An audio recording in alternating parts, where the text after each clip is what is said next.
number 1. Jarvan and Kalista banned by Lyon. Yeah, and following that up, of course, when you've got the flexes removed, the Sejuani is the other champion that we're seeing an awful lot of.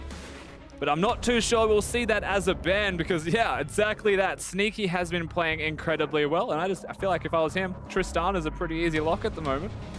Honestly, these bans are looking a lot like they did in game number 1 for Cloud9, Rusty. I'm pretty sure that's the exact same 3 champions in the exact same order that we saw the first time around. They said, hey, this was a working strategy. This was exactly what we needed it to be. Plus, that Maokai from Jirall was so tanky and so obnoxious in game number 2, locking people down with the Nature's Grasp and just making this terrain that was impossible to fight in. I can see why you would ban that out again, and Cloud9 locks in Sejuani. Yeah, but the Seiya, the Kalista, the champion that they played last time in J4 being removed still leaves open Sejuani as an option. However, we mentioned that if you want to leave open one AD carry that is a priority, I guess this is an interesting draft from Lyon. They almost wanted to force the Sejuani or force the Tristana so they get 2 options themselves.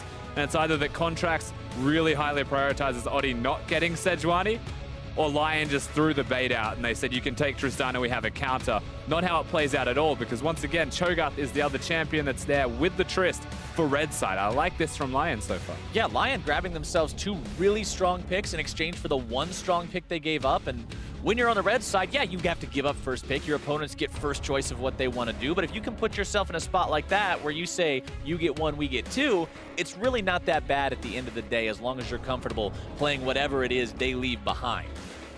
Cloud9 locks in the Shen as their 2nd champion this time around. Some team fighting across the map, protectability, as well as pretty decent laner. Yeah, definitely, and a lot of protection for any kind of AD carry or hyper carry that goes into the middle lane as well, which is one of the roles that we're yet to see through this draft. And so my question with 10 seconds left is, do they prioritize an AD carry with 2 of them gone, 1 picked? Something like the Jinx if it's a Shen hyper carry composition, or that. Oh, the submarine. You can get the Twitch stealthed up, have the Shen ulti on top of him, completely ambush the entire enemy team.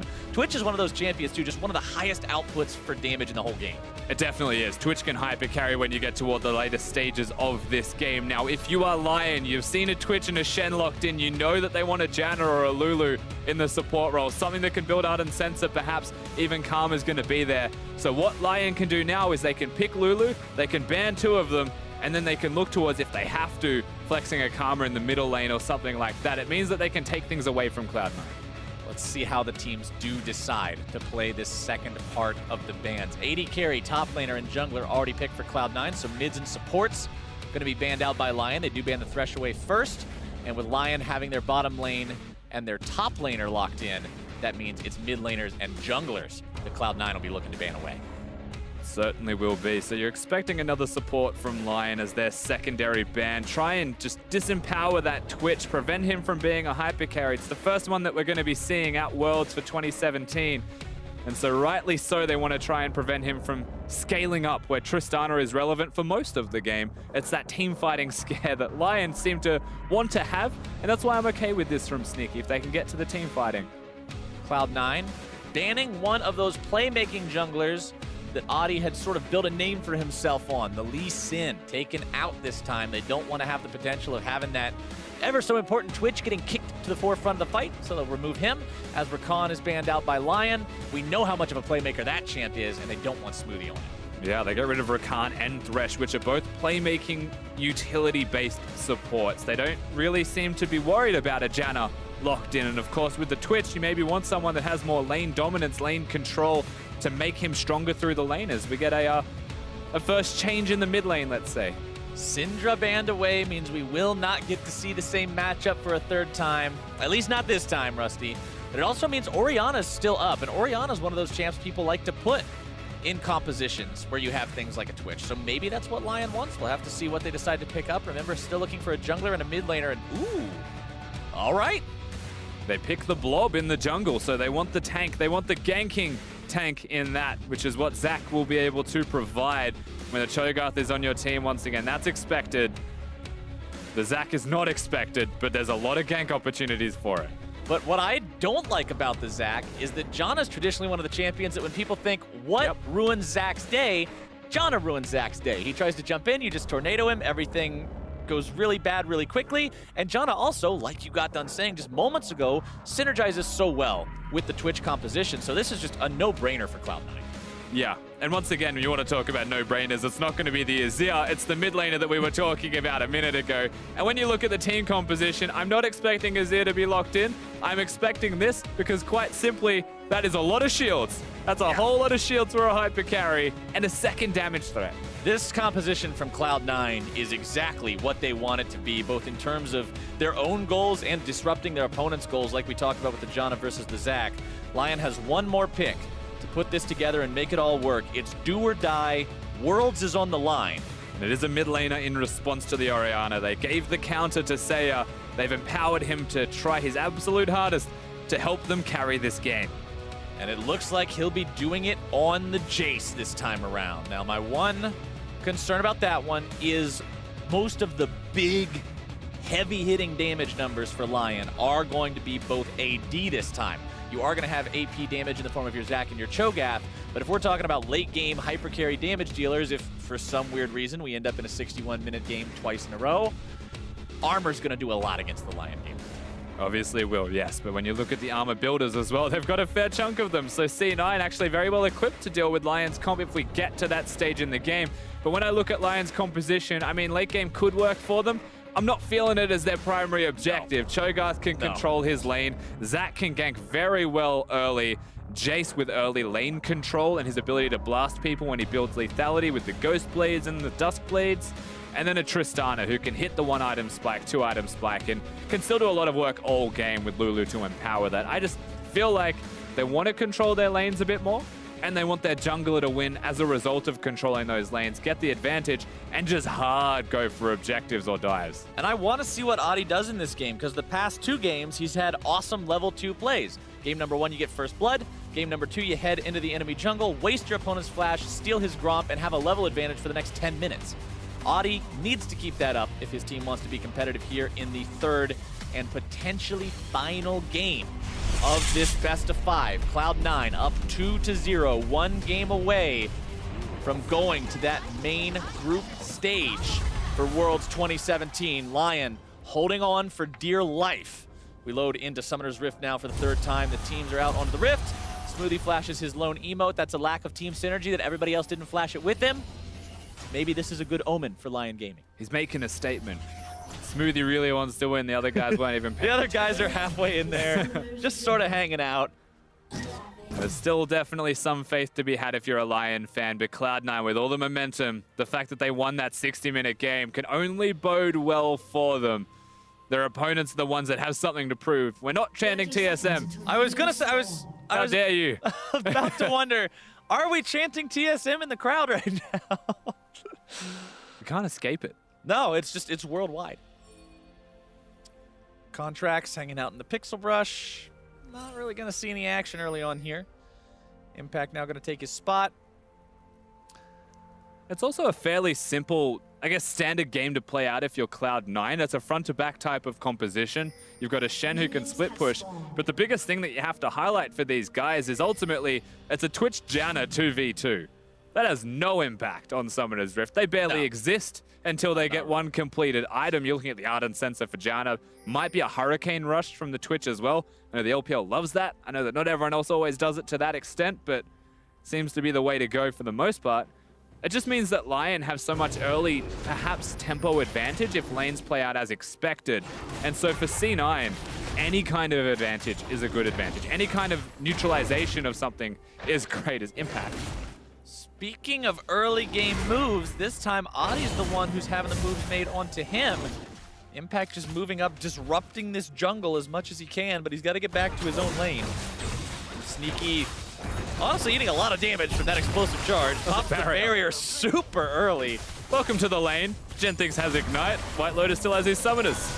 Smoothie going pretty aggro onto Genthix himself. Sneaky trying to get in there for a little bit of extra damage, but Genthix continues to walk away. Yeah, Genthix actually overstays his welcome there with a couple of auto attacks, but ultimately you're still looking at advantage going to Lyon, who's mid lane. Seiya gets a good trade for himself. Remember, we have seen this Jayce banned out in previous games, so Seiya may be able to make some crazy plays on this one. We'll have to see. He is up against that Orianna from Jensen that we've already talked about. being one of Jensen's comfort picks, one of the ones that Cloud9 will often default to when it's time to really hunker down and win the game. Contractz working on his own blue buff. Jirall wanted to come up and try to stop that, but not really any success there. Impact with a not quite accurate taunt. Thought Jirall was going to go a little bit further forward than he did. I'm calling that a dodge more than a miss, though. I'll give credit to Jirall for the fancy footwork, actually stuttering and walking backwards to dodge the taunt. But Contractz is here. I assume he's now invisible. There he is. Wants to make sure the Arctic Assault is back off the cooldown, charges in, immediately gets the flash. Yeah, very much a respectful flash from Jirall, but it's now gone. And so throughout that top lane, there's 5 minutes of opportunity to take him down. Look at the stats comparison between these two guys on your screen right now. These 80 carries that we've been saying these games are all about. Kill participation very close, but a slight edge for Whitelotus. Damage per minute very close, but a slight edge for Sneaky. But the KDA, Sneaky with a 17. And the thing is, like, a 17 KDA is incredible, but you don't look at Whitelotus and say, oh no, man's got a 7 KDA, that's pretty bad. Like, 7's insane. Ridiculous. I mean, you look at normal stats, people don't have 7s. He's 0-2 in a best of 5 and his KDA is 7. It's a little bit silly. This guy is honestly showing himself as an incredible AD carry talent, especially from an emerging region. Right now, finds himself on the losing end of a trade against Sneaky and Smoothie. Sneaky running out of mana pretty quickly, though. And yeah, so at first you look at the trades that Genthix was having with Smoothie and saying that it doesn't matter too much. And the reason that I said it doesn't matter too much is quite simply because Genthix starts with 3 potions when you're playing a support, just in any lane. But now he has no potions left and is still at half health, which means that C9 have just outright won this. Yep. In the 2v2. That's a Tristana Lulu just losing to the Twitch Janna. That lane that we said had no impact and would not do anything has apparently found a way to have some impact and do some things up against their opponents here. Sneaky going after Whitelotus. Smoothie going to be following up. We got Contractz moving in down here as well. Whitelotus jumping himself away. Does not have the heal any longer. Genthix flash also going to be popped there by Contractz, as Oddie is just a couple of seconds too late and can't come in to try to get anything in return. Yeah, Oddie just flexes, grabs the ground, and realizes that is just a really unfortunate idea that he should not follow through with.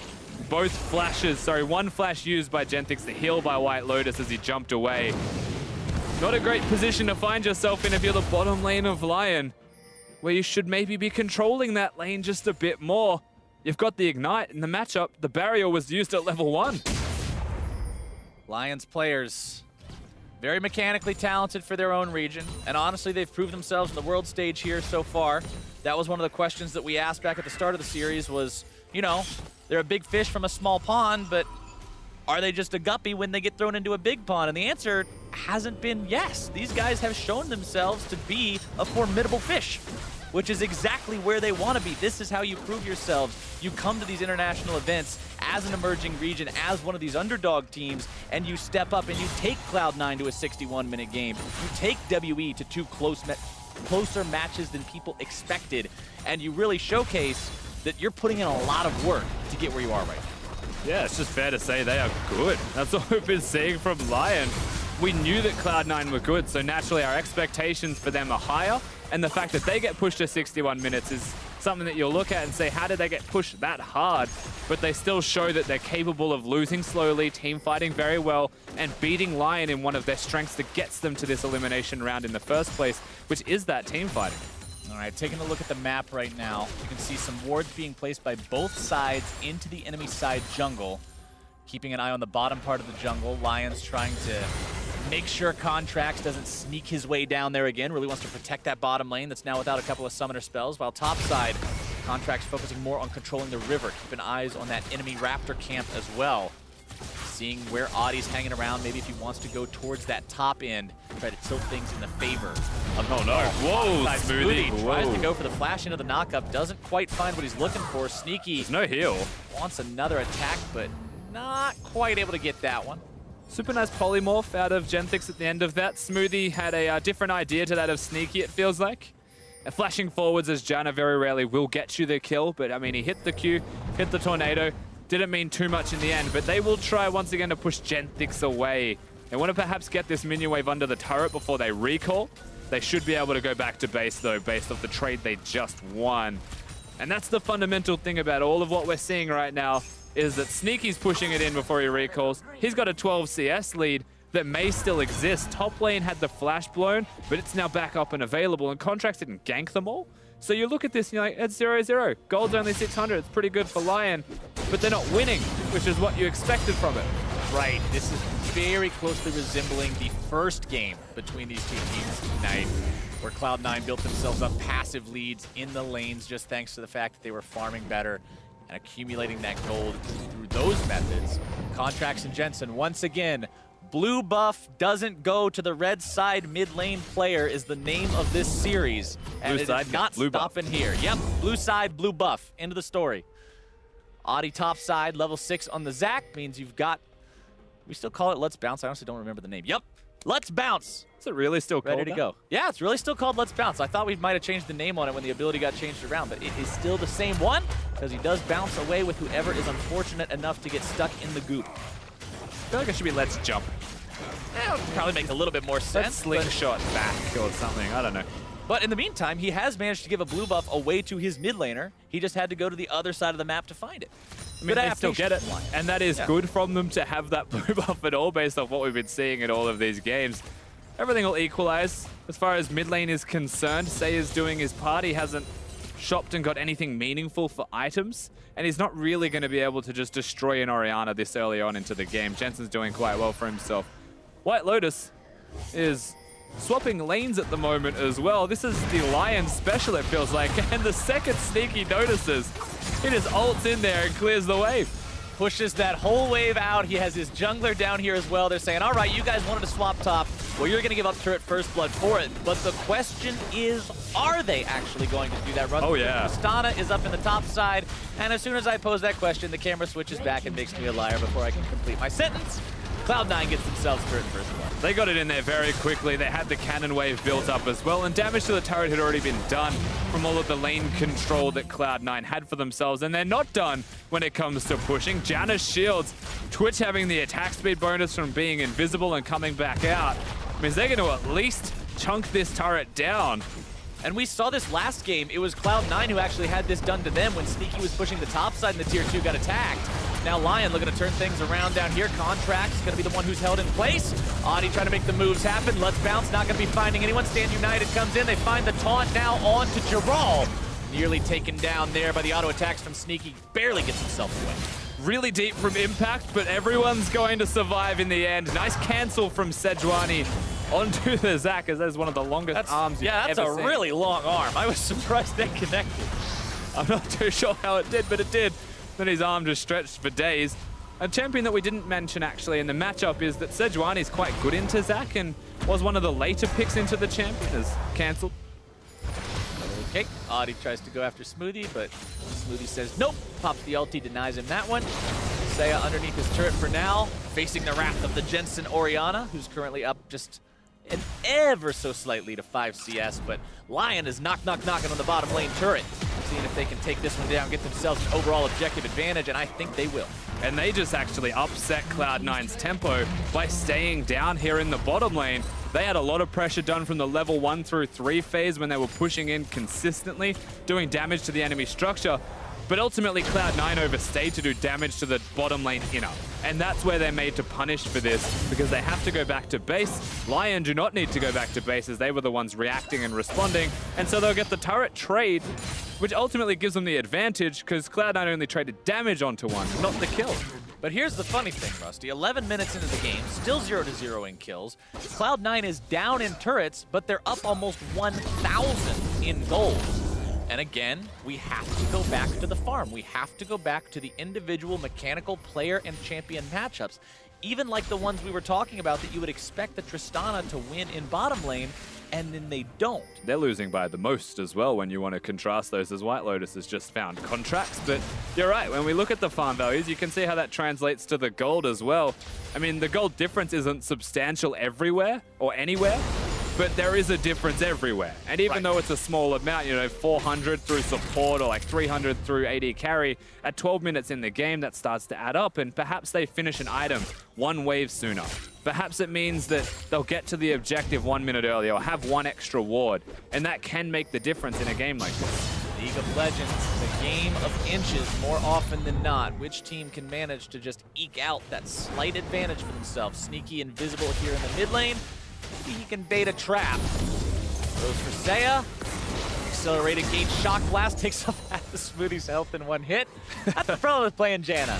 One of those big spells finds its way onto you, that sucker is gonna sting. And he wasn't even aiming for Smoothie, but that's just what happens when you're an Ardent Sensor support up against a lethality user in Jayce. Seiya's going to be able to do a lot of damage to Smoothie, but it was nice from Sneaky to get in there. Of course, the 2 shields on the submarine Twitch will have an impact, just not yet, because honestly, he's just running around with a Zeal and Berserker Greaves. He attacks quickly, but it's not for a whole lot of damage. Yeah, that's about it. You shoot really fast, but not really hard. Contractz jumping in there to steal away the red buff. We'll take that one for free. Thank you very much, Oddie, for the leash. Just wins the smite battle, I believe. But he doesn't even cast the smite. I'm not even sure, yeah. Still off cooldown. Oddie smited and just didn't time it right. Oddie cooked it. Unlucky. Sneaky building towards what might be that Runaan's Hurricane you were talking about. Who knows, maybe he'll just leave it there, go for a different item first instead, just wants the Zeal, but I guess not quite sure. For reference as well, the reason that you can go for Runaan's Hurricane when you've got a Janna on your team is usually the answer to that. Is the Ardent Sensor? Ardent Sensor and the shield that she gives being base AD as a bonus. You get to hit multiple people, attack faster, 4 more damage. It just means that Smoothie is attached at the hip to Sneaky, and there is no way that they should ever separate, and if they do separate, they're both useless unless they're both together, and then they're like a super machine. We talked about how synergistic this Cloud9 draft appeared before this game started, and honestly, Cloud9's drafts are something that sets this team apart both in their domestic play in the North American LCS and here in the play-in stage in 2017. Like, coming into this, we were talking about who's going to adapt to the meta the best, who's going to figure out the world's meta and be able to draft properly. Because you can have a great team, and if they draft like a bunch of goons, they're not going to live up to their potential because they simply are not playing optimized champions. Cloud9 has managed to draft themselves an incredibly coherent team composition, especially against what they're up against. And what you were explaining about the synergy between the bottom laners is a perfect showcase. Yeah, and it just makes a bunch of sense, right? Pick a team composition that's super easy to execute, or is very difficult to execute, but in the most simple way possible, right? Like, Twitch needs to be a hyper carry. Well, how do we make that easier? 3 shields. Suddenly, Twitch is harder to kill, Twitch can hyper carry. So it's all about minimizing any kind of risks. And right now, with how they've been laning, the fact that we're at 15 minutes in the game and it's 3-0s, it's going pretty well. Dear Lord, Jensen almost finding the solo kill onto Seiya, but now he's the one who's going to be caught out. Stand United onto him from Impact. Accelerated shock blast may come through, not finding its way onto Jensen just yet. The turnaround onto the enemy jungler. Smoothie is here as well to keep these guys safe, popping the heal, and first blood over to Cloud9's mid laner. There's no teleport from Jirall to keep them alive, so the kill's going to go down. Almost 2 with the blinking health bars of Seiya. Cloud9 the first to make the play. And they're not just making the play for the kill, they dove mid lane, and they're still looking. You can see Contractz stalking. Fires off the ulti, finds his way onto Genthix, who is just deleted as the rest of Cloud9 all together as one 5-man unit takes down the tier 1 turret in the mid lane, completes that outer ring, and gets themselves a 4,000 gold lead at 16 minutes. This does not look or feel like a 4,000 gold at 16 minutes game, Rusty, but it is. It certainly is. I mean, we just watched Genthix pop like a balloon. Just walked at him with pins and just pinned a tail on him. Good night, Genthix. We get to watch what happens in the middle lane as well. Very good from Jensen. He just knows he's damaged. He knows he's spiked with the Morellos. One auto was very close to the kill, but it's the Shen ulti. It's the fact that, like, look at Smoothie on the bottom of the screen, walking between 2 turrets to come and shield Jensen. He knows exactly what the goal of the team is. That's protect the damage dealers. And at this point, no teleport to keep the Zac alive, so he'll have to die. And he is the sacrifice for the Jayce.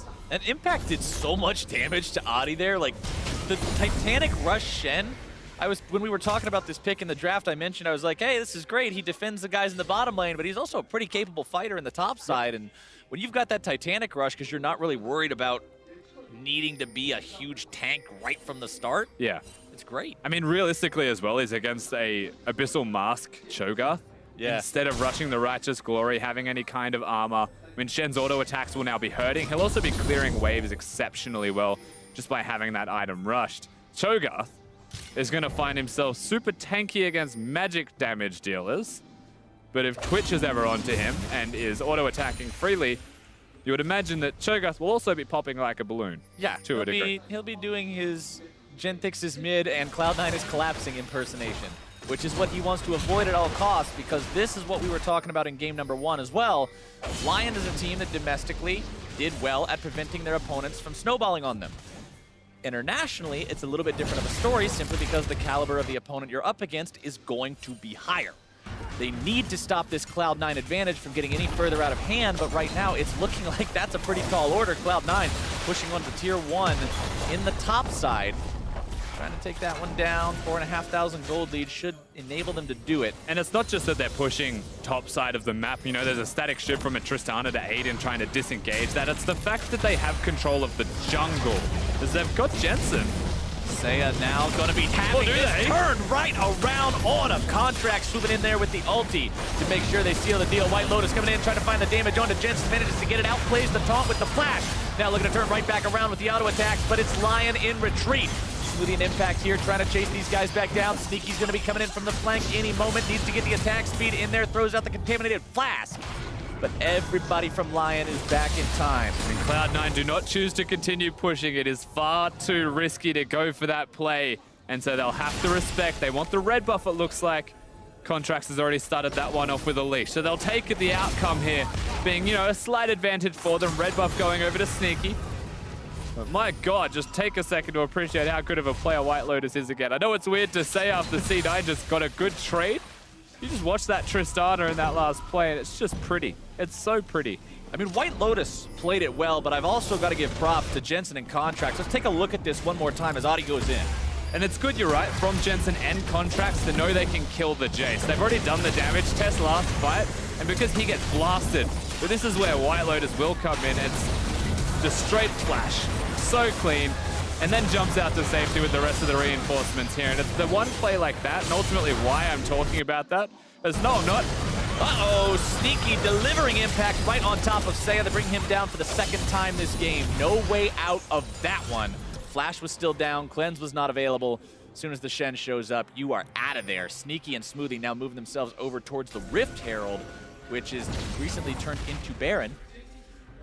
A little bit early for that, maybe. Yeah, I would say 20 minutes on the dot might be too early for the objective, but that's because they don't have a Blade of the Ruin King user this time around. It's just the Runaan's Hurricane. May take them far too long. Zach has way too many steel paths, so you wouldn't do a 20-minute Baron. What you would do is exactly what they just did, and that is turn Twitch invisible, kill the closest target, and just keep doing that until they get to the Baron for free, or they take turrets above all else. The gold lead's starting to stretch. C9's lead starts to grow, and it's hard to see them slowing down from this point. And look at how fast Sneaky clears that top wave with that Ardent Sensor plus Runaan's combo you were talking about earlier. It just makes him clear the thing near instantly. Contractz showing up mid lane. Might want to go on to Whitelotus here. Nice sidestep by Whitelotus yet again. Got the juke boots laced up today and disengages any further damage coming in from But here's Sneaky with a big flank. There you go. Ulti going to be used here soon. Silence, knock up, juggled around, slams back and forth into his own support. Whitelotus taken out by Jensen, but Sneaky falls to Lotus as well. 1 for 1 so far. AD carry's going to be traded back and forth. Oh, Smoothie away. Lyon has found an advantage in this fight, but Smoothie with a nice reset on those health bars with the ulti. Such a good reset. Cancels Jayce dashing forwards. And Lyon, they've got Oddie still on a flank, but it doesn't look like they'll be able to continue going. Honestly, Lyon going even in these fights, 6,000 gold down. Isn't that bad of a situation, but now Jirall finding himself caught out. The damage comes through and Contractz has the kill. Yeah, overstays his welcome this time. So Cho'Gath maybe didn't want to push that far in. Remember, he's only just got the Righteous Glory. The Glacial Shroud is the one component of it. He still dies very quickly. Cloud9, not just the one pick anymore. It becomes another. It becomes an Infernal Drake. Everything continues to cascade as Lyon are very, very far behind. Nearly 7,000 gold. Take another look at how this fight started off here with Whitelotus.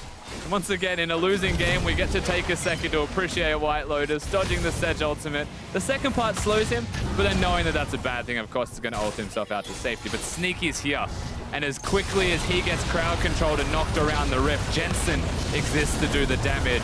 His positioning was great. The shockwave earlier was fantastic. The awareness from Cloud9 to know they should continue fighting. But then Smoothie, big disengage in a situation where maybe Cloud9 might have lost a member, might have been a really poor trade beyond just Sneaky going down. Not the case. 4, 1, and 2 on Jensen's Orianna, by the way, this game. 100% kill participation, 225 CS. So meeting that 10 CS per minute mark easily. This is the kind of performance that I was talking about when I said the comfort pick, the pick that they go to when they really just need to win the game. And he's showing up on that performance so far. Across the board, though, Seiya, this guy we were talking about being one of these insane players on the side of LYN, these two carries stepping up time and again for these guys during their Worlds performance so far, having a bit rougher time this time around. 0, 2, and 1. Probably the most times we've seen him die early at all. And honestly, a lot of it has been just Jensen bullying him around. The shockwaves have resulted in the ability to dive more than the dive happening and a shockwave following that one up. Jensen's doing so much work alone. You're really starting to see Seiya with signs of struggle. And as good as individually these players can look, the team play from Cloud9 still looks that little bit more excellent as they start to pressure. Oh, speaking of excellent, Lulu is not about to have a very excellent time, taken down by Sneaky, Smoothie, and Contractz together. There's just too much damage. Wild Growth, not enough. Oddie tries to escape and uses the blast plant, knocks 2 of them over the wall as well. Seiya in a bit of trouble. Damage He's Impact also does to him. just that taunt. not a teleport user in the bottom lane against the Shen. Cloud9 have free reign of everywhere else on the Rift. They'll use that to take down the enemy red buff. Contractz starts up the Baron, brings the rest of the boys over. Looks like it's time to go for that big objective. 4 minutes ago was a little bit early. So right many now, shields. just fine. I don't think that's actually going to be stopped at all. Jirall has flash. He has his ultimate. Zac also exists. Bash Brothers go Brothers for the flash feast. You never know. Impact, the lone man standing there with the Baron, tanks it up for a very, very long time. Oddie comes in.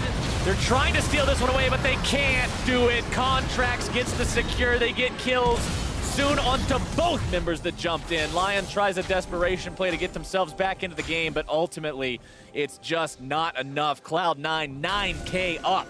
25 minutes in. It took them a second, but they did, of course, realize in the end that Zac was still inside the pit, just in his passive form, so Shen will lock it down.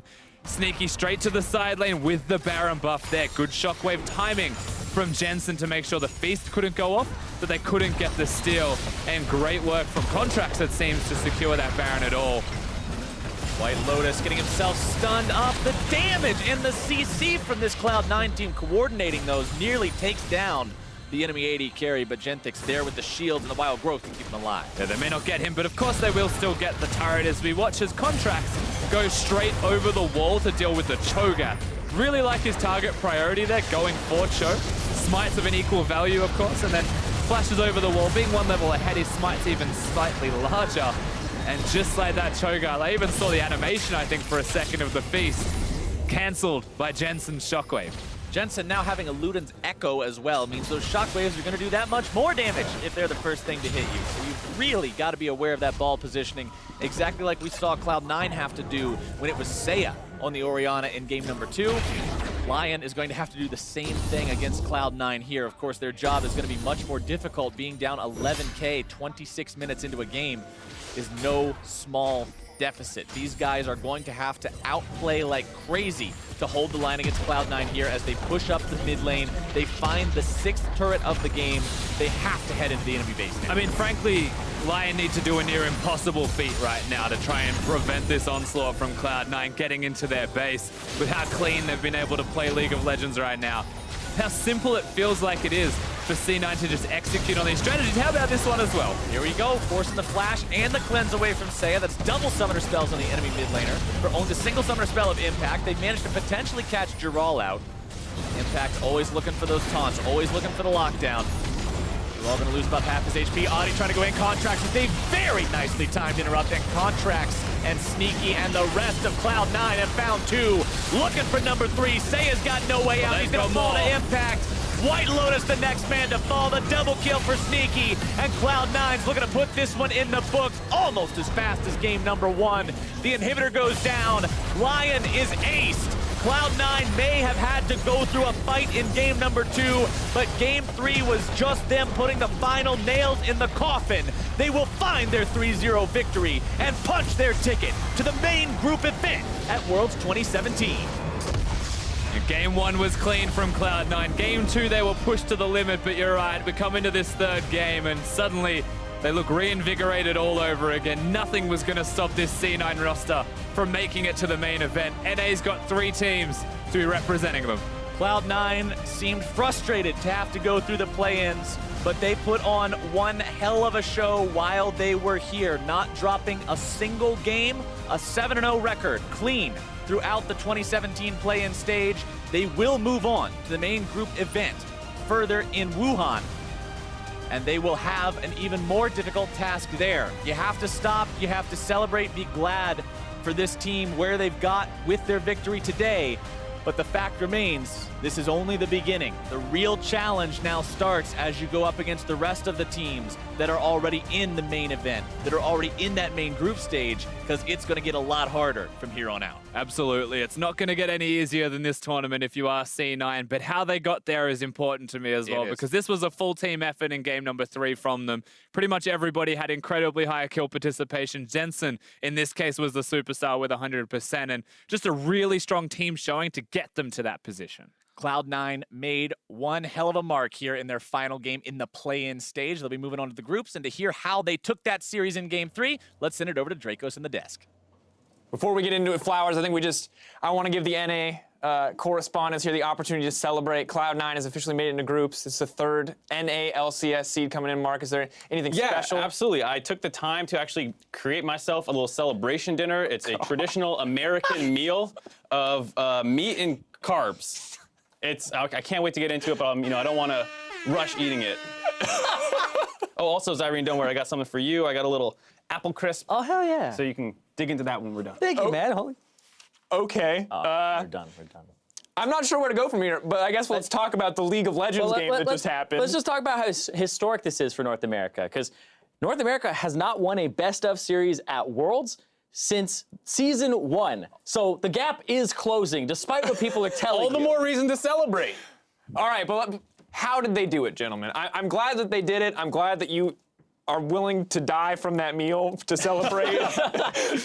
but how did it actually happen? I think it was another good draft out of them. I think all 3 games, C9 has had pretty good drafts. They focused a little bit on scaling late for the most part. They also have strong plays to look for in the early game, and then as they go later and later, they're just slightly better than Lyon Gaming. I really think this was a tough draw for Lyon because they rely so much on their individual skill, and it's just a tough matchup versus C9. Yeah, and talking about draft for a second, the Twitch, this is the first Twitch of the entire tournament that we've seen. Surprised we haven't seen him more, but it makes a lot of sense for Cloud9, and they ended up winning the bottom lane, and they started playing around that, right? We said, oh, you should play around something that's not the mid lane with Jensen. So they decide, okay, maybe we'll play around bottom a little more on the side of Lyon, something that ended up getting them an advantage in game 2. But now it's a shield composition with a Shen that kind of prevents you from playing towards that bottom side very heavily. And then I feel like they did the one thing on the side of Lyon in response to this that we told them not to do. The one thing, audience, that we told them not to do. Don't attack Jensen. Don't go mid. And then we look what happens when they do go mid. And we can take a look at this first replay. Ultimately, this is why you don't want to mess with Jensen in the mid lane. Yeah, the counter pick was not working out super well. They start pressuring solo, so of course Oddie comes in to try and turn this one around, but C9 is always ready to defend Jensen. He gets that Shen ult to help bring him in, and you see the entire rest of C9 is collapsing in through the bot side, so just really heads up play out on them. It did work a little bit in game 2 attacking Jensen, but that was after they built a lead elsewhere. This time around, without any real pressure going down, if you instantly try and attack Jensen, C9 is ready to respond. Yeah, they did a fantastic job, but I feel like playing around mid is something that you have to do eventually in the game. It just happens, right? It's the central part of the map, gets you everywhere else. So we're saying don't play around mid. You can't section off the most important part of the map and just try to get around it. It's so much harder to do. It takes more moves to get all the way around, takes more time. So going through mid is something that I think you eventually have to do. Yeah, as a general game plan, think of C9's mid lane as a bunker, try and flank the bunker, don't go right towards it, but eventually you do need to bust that bunker up. And one thing I really like is that we did see bot lane suffer in the previous matchup. We did see kind of Smoothie and Sneaky start to fall behind, but this time around they clearly came much more prepared for Whitelotus and Genthix and maybe gave them the necessary respect. But honestly, Janna, a support we didn't expect to do anything. We heard the casters talking about it, actually really helping win out on that lane. Yeah, it's definitely a lane where the Lulu counter pick usually works out pretty well. Tristana has pressure. You think this is a lane that you should just basically have shoved in 24/7, and it didn't quite work out this time around. Maybe a little less comfort on abusing someone in lane with Tristana than you're used to seeing with the Varus pick, who has a little bit more bully potential. Yeah, I feel like Smoothie played incredibly well this entire series, and the fact that they knew when to pick, having the heal and barrier in the bottom lane, the barrier used very early on by Sneaky, so he didn't get this gigantic deficit, was able to just heal back up and not take a large chunk to his HP, was actually pretty heads-up play, even though the trades were something that I don't 100% agree with at the beginning of the game. Well, with all this praise for Smoothie, I think it's no surprise that he will be our player of the series. Of course, coming in clutch, there were a lot of fantastic performances across the board for Cloud9, but Smoothie just felt like he was so consistently making his mark in this series. He's a guy who has a lot of ups and downs. He started his career on TDK, had a long period of time where he was trying to figure out where exactly he was going to land in the league, spent some time on Liquid before finally getting his foot in the door at C9, and since then has just taken off to another level, and here finally picking up the first player of the series at Worlds for North America in 6 years.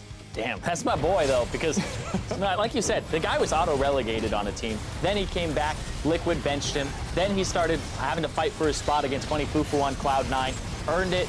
People kind of had that criticism of, I feel like maybe Bunny was a little better, but you're seeing now, Smoothie, it pays off in spades. He's a large part of their shot calling, he's a large part of the playmaking, and he even has a large part of the disengage and how they reassess fights. We think of the redemption to reset after Jensen got caught. He covers a lot of his team's mistakes, and it allows them to keep pushing forward with their plan. Overall, has to be a performance he can be proud of, but we're going to send it over to Fish, who's standing by for an interview with the newest bot laner to promote to the group stage. Thanks, guys. I'm here with Sneaky, the AD carry from Cloud9 after their victory today. Congratulations that you'll be moving into the main stage, or the main group stage of World Championship. But before this match, you kind of had a sneaky comment about LYN, saying you're wishing them a flight home before the match even started. Besides Game 2, it was relatively, one-sided towards you guys. What did you think of LYN after that series? They're okay. I mean, initially I wasn't really sure what to expect, because coming into Worlds, we had to play against a bunch of wild cards, and they really are wild cards because they can just take a bunch of games off people. Like Albus Nox last year did really well. They went into quarters when it was completely unexpected. So yeah, we weren't underestimating them at all, and yeah, I hope their flight home is safe. I'm glad that I'm pretty sure they'll be glad to hear that as well. Going into the next stage of Worlds, though, there's two groups you could be seated into. It's either SKT, EDG, and AHQ, or G2, Royal, as well as Samsung. Which group do you want to go into, and which group do you not want to go into, and why? I think I prefer EDG, SKT, AHQ. Honestly, I think EDG is probably able to be taken down. I'd say more so than, Samsung, G2, and RNG. Because RNG has always come out strong during Worlds, and EDG has usually faltered, so I hope we can take the crown from them. Well, let's see if you can do that as you move into the next stage of Worlds. And finally, since Cloud9 has been on the LCS, you've been to every single World Championship with them 5 times now, I believe. What's different this time, and what is it going to take for Cloud9 to go all the way? Well, we do have a lot of different teammates now. Well, obviously we have Contractz that's different for this year specifically. The rest of the members are the same. But yeah, it's been a long road. It's been pretty rocky. We had not the greatest split, and we ended up pretty decently at the end, and then we lost in playoffs. So now we're here in Gauntlet, from the Gauntlet, hoping to prove ourselves once again. I mean, it's just a different team atmosphere. Before, I think Mios was a lot of the voice in the team, and I think I've kind of taken over that role, and it's a little bit different dynamic. So yeah, I hope we can prove ourselves. Well, hopefully you can do just that. Best of luck in the next stage of Worlds. We're going to go into a break. We'll be back with Hong Kong Attitude taking on Fnatic.